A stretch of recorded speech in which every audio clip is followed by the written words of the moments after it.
The date is August 29, 1992. Wembley Stadium in London is packed to the rafters with over 78,000 raucous fans for SummerSlam.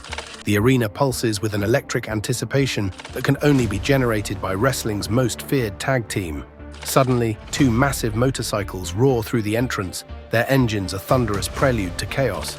Here are Hawk and Animal of the Legion of Doom, the painted-face behemoths who have redefined tag team wrestling, their iconic spiked shoulder pads gleaming under the harsh arena lights. Their entrance is much more than a walk to the ring. It is a statement of dominance, a primal declaration of supremacy that will echo through the annals of professional wrestling history. Hawk and Animal waste no time in showcasing their brute strength as they dominate the match's early proceedings. A mistimed flying clothesline shifts momentum, isolating Hawk and allowing Money Inc. to exploit their cunning.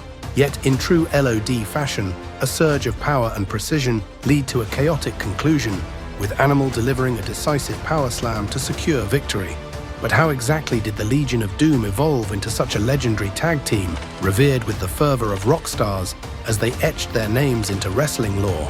To truly understand the Legion of Doom, one must first comprehend the wrestling ecosystem of the early 1980s. Professional wrestling was transitioning from regional territories to a national spectacle, with various promotions competing for audience attention. It was a crucible of creativity, where innovative performers could reshape the entire industry. The tag team division during this era was particularly stagnant.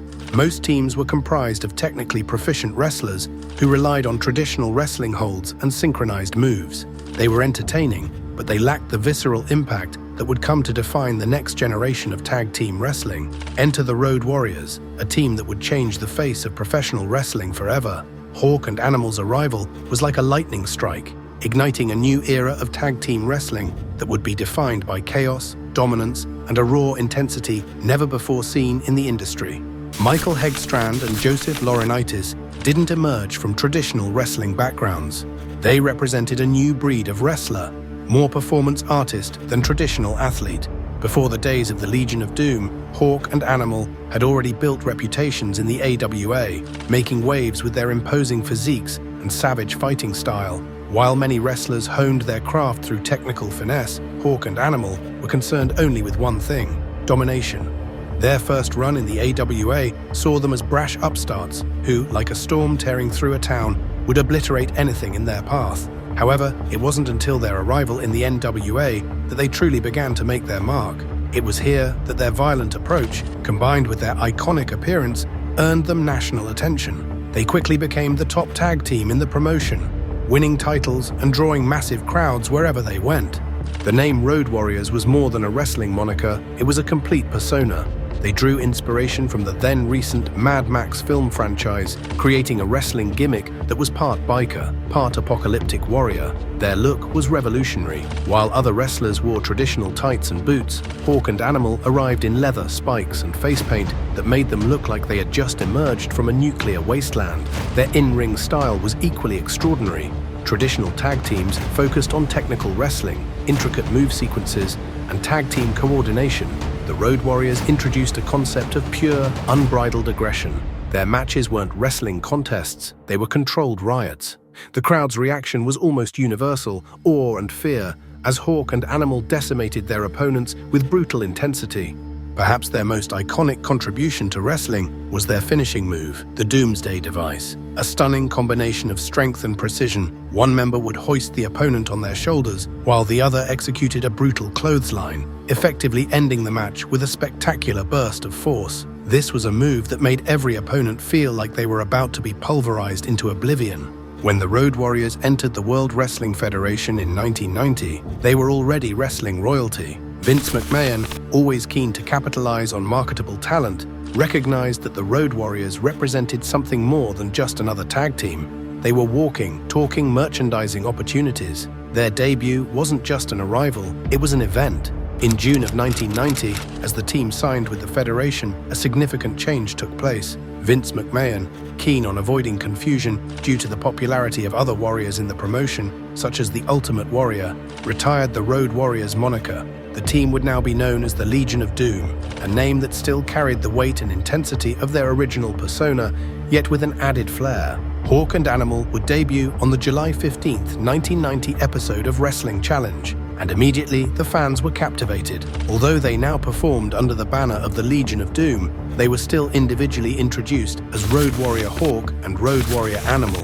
The Federation made sure to preserve the essence of what made the team legendary. Upon entering the WWF, Hawk and Animal immediately set their sights on one of the promotion's premier teams, Demolition, a team McMahon had arguably created in homage to the Road Warriors. The feud that ensued would become a major storyline, not just because of the brutal in-ring action, but because it was seen by many as the culmination of years of tag team rivalry.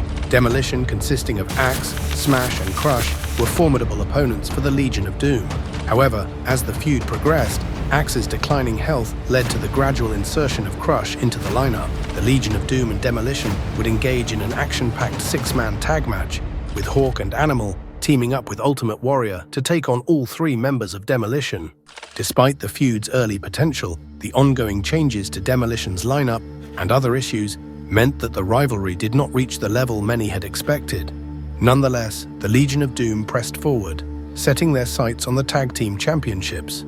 The highlight of the Legion of Doom's initial Federation run came at SummerSlam 1991, when they defeated the Nasty Boys in a no-disqualification street fight for the Tag Team Championships at Madison Square Garden. This victory was monumental, cementing Hawk and Animal's status as one of the top teams in the promotion.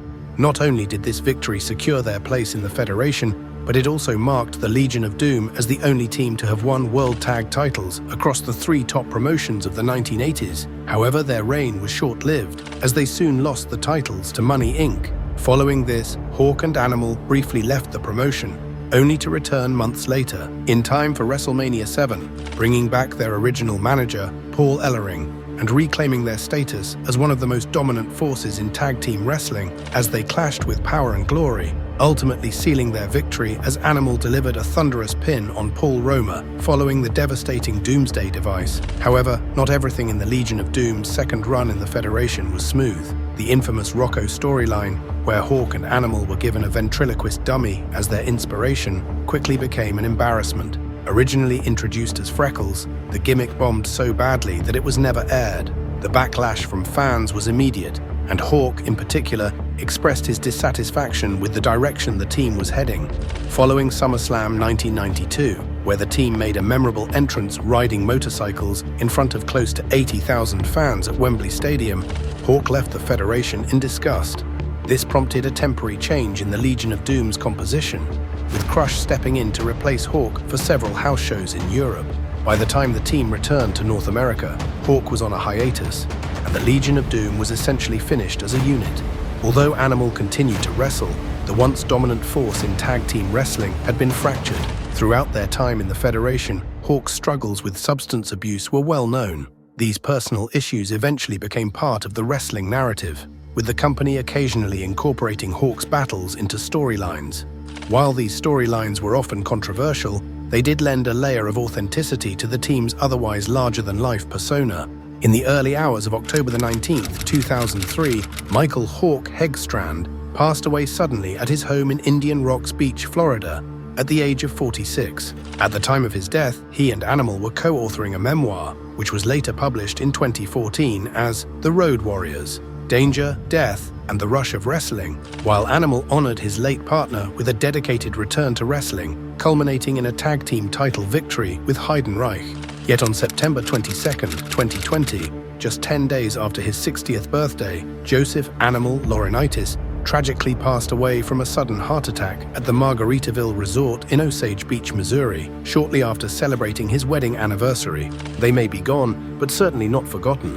The Legion of Doom's impact extended far beyond wrestling. They became cultural icons, their image appearing in everything from music videos to Saturday morning cartoons. The spiked shoulder pads, face paint, and brute force persona became symbols of unyielding strength and resilience. The Legion of Doom was more than a tag team. They were a revolution.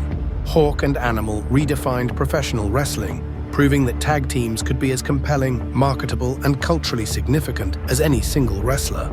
Their Federation run, though marred by challenges, remains a vital chapter in their storied career. From their thunderous debut to their championship triumphs and eventual struggles, the Legion of Doom's story is one of innovation and lasting impact. They didn't just participate in wrestling's golden age, they helped create it.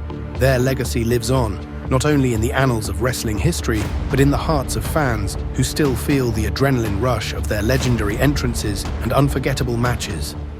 May they rest in peace.